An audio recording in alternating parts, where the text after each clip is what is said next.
Hello everyone. Welcome back to Pilgrim at Tinker Creek Lesson 3. Let us recollect what we studied in the last class. Para 1. When Annie Dillard walked along the river, she saw a frog sitting half in water and land.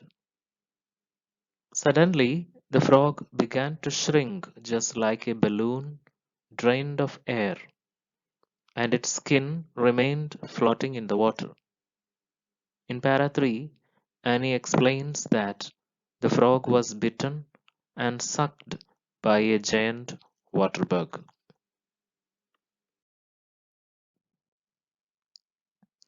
Now let us move on to the para 4. Listen carefully. Of course, many carnivorous animals devour their prey alive. The usual method seems to be to subdue the victim by downing or grasping it so it can't flee, then eating it whole or in a series of bloody bites.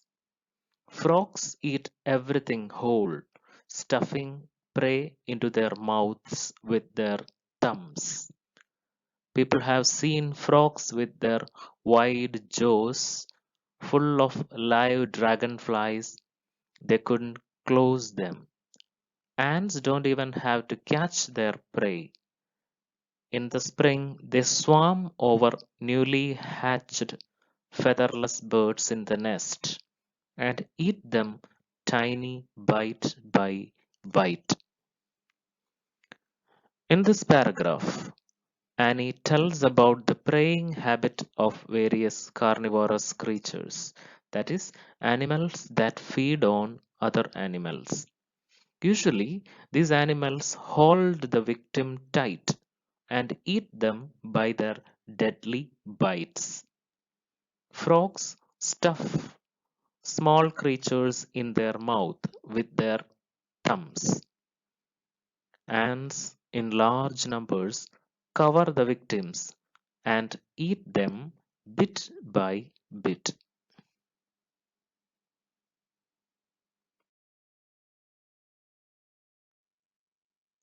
Para 5. That it's rough out there and chancy is not surprise. Every living thing is a survivor on a kind of extended emergency bivouac.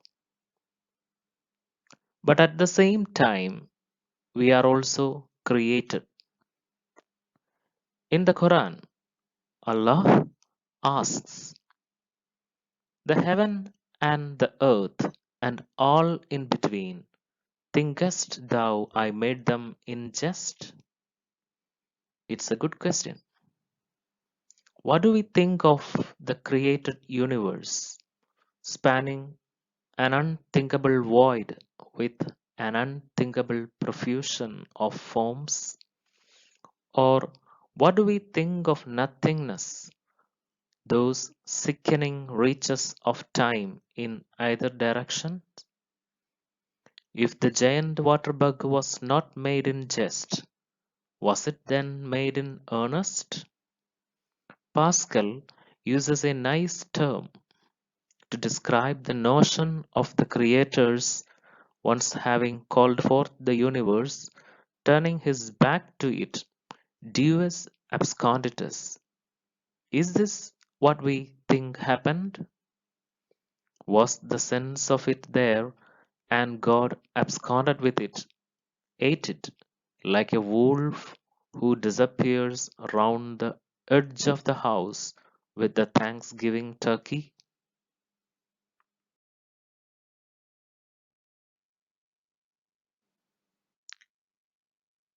In this para, Annie Dillard thinks quite philosophically about nature and God. Though God is regarded as the creator of the universe, God is invisible. However, we can see the presence of an invisible creator in the wonders of nature. Nature includes strange things like giant water bug. It is rough out there. There are risks in nature. Every living thing lives their life in a dangerous atmosphere. They can be killed at any time, but still, they are all creations of nature or God. Every living thing in nature is created seriously with a purpose. Any quotes from Quran. God asks, "Do you think that the heaven, earth, and all in between are made without serious purpose?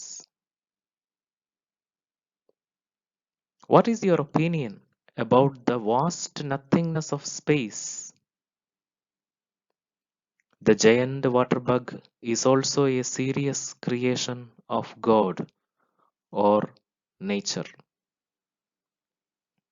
Annie remembers a concept by the famous French scientist Pascal, that is, Deus absconditus, that means hidden or invisible God.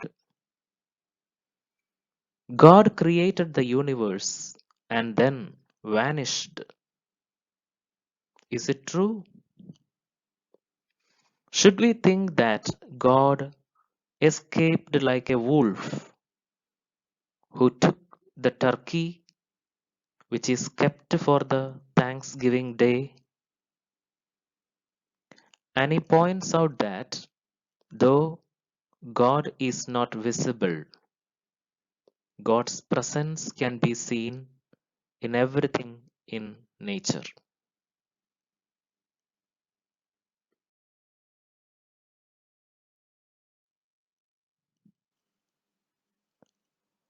God is subtle, Einstein said, but not malicious.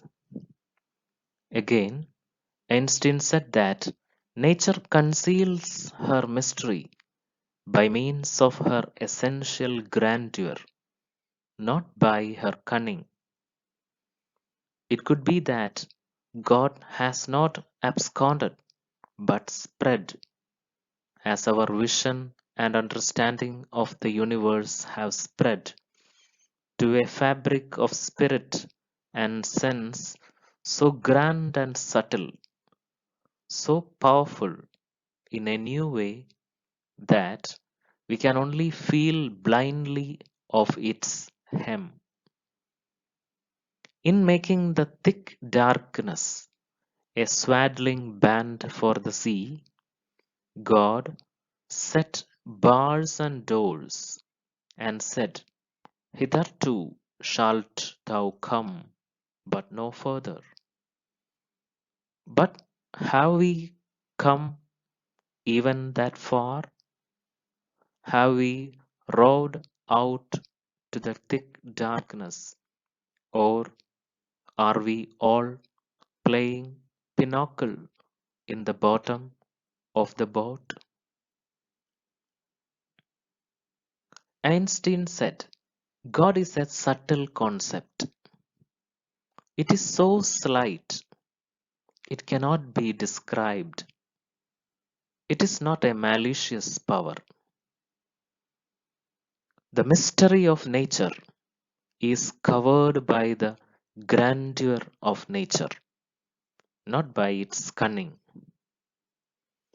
God has not escaped, but God spread his spirit through the fabric of nature in such a subtle way that we can only feel him, not see him.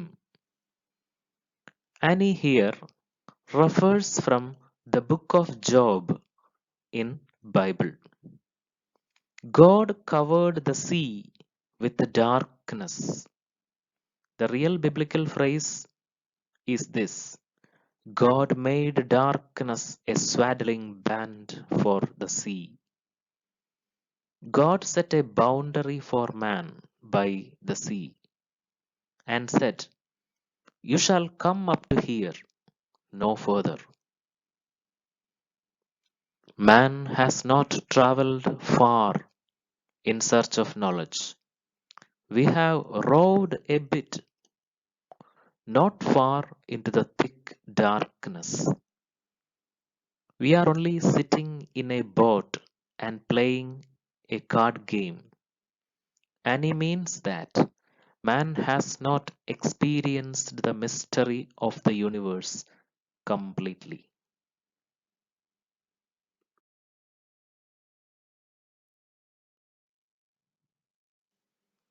Now we have come to the end of the chapter and let's have a review.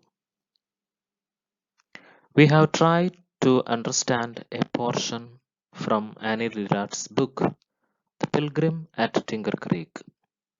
Can you imagine why Annie used the word pilgrim? Pilgrim is a person who goes in search of God and spiritual experience, right? Annie approaches nature just like a pilgrim approaches God. Annie observes the wonderful and strange creations in nature, like the giant water bug. Then she reflects philosophically about the Creator. God created nature, but is invisible. However, you can see his presence in every creations in universe. We have only seen a small part of nature. There are still many mysteries in nature to be explored.